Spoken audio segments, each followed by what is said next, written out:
Most people think coffee gives them energy. But that's not actually true. Coffee doesn't create energy. It hides fatigue. And the way it does that explains why caffeine works so well, and why it eventually backfires. Every day, from the moment you wake up, your brain starts producing a chemical called adenosine. Adenosine is a byproduct of brain activity. The more you think, move, focus, and stay awake, the more adenosine builds up in your brain. Think of it like mental exhaust. As adenosine accumulates, it binds to specific receptors in your brain. And when it does, it sends a very simple message. Slow down. You're getting tired. This is not a flaw. It's a survival mechanism. A tired brain makes mistakes. So adenosine acts like a biological brake. Now here's where caffeine enters the story. Caffeine's molecular structure is incredibly similar to adenosine. So similar that your brain can't tell the difference. When caffeine enters your bloodstream, it travels to your brain and occupies adenosine receptors. But caffeine doesn't activate them. It just blocks them. The result? Adenosine is still there. Your brain is still tired. But the message never arrives. This is why caffeine feels powerful. Not because it gives you energy, but because it prevents your brain from realizing it's exhausted. It's like disabling the smoke alarm instead of putting out the fire. At the same time, caffeine does something else. By blocking adenosine, it indirectly increases the activity of dopamine and norepinephrine. These are neurotransmitters linked to alertness, motivation, and focus. Your heart rate increases. Your reaction time improves. Your attention narrows. You feel awake, but not rested. And this distinction matters. Because caffeine does not fix fatigue. It postpones it.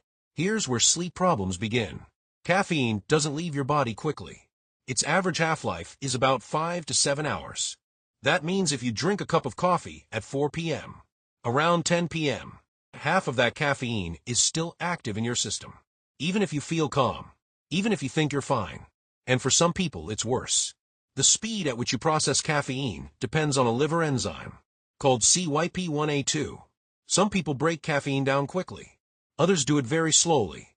If you're a slow metabolizer, a single afternoon coffee can quietly interfere with your sleep all night long. But here's the part most people don't realize. Even if caffeine doesn't stop you from falling asleep, it still affects sleep quality. Caffeine reduces the amount of deep sleep you get. Deep sleep is when your brain clears waste, repairs neural connections, and restores cognitive function. So you may sleep for 7 or 8 hours, but wake up feeling unrefreshed. This creates a feedback loop. You wake up tired. You drink more coffee. Caffeine blocks fatigue again. That night, your sleep quality drops even further. Day after day, your baseline tiredness increases, and coffee becomes less effective. This is why caffeine tolerance develops. Your brain adapts.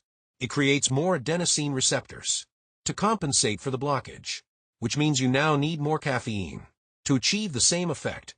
Eventually, caffeine stops feeling like a boost and starts feeling like maintenance. You're no longer drinking coffee to feel energized. You're drinking it just to feel normal. So is coffee bad? No. Caffeine is one of the most studied substances on Earth. And in moderate amounts, it has real benefits. Improved focus, faster reaction time, even potential protective effects for the brain. But timing is everything.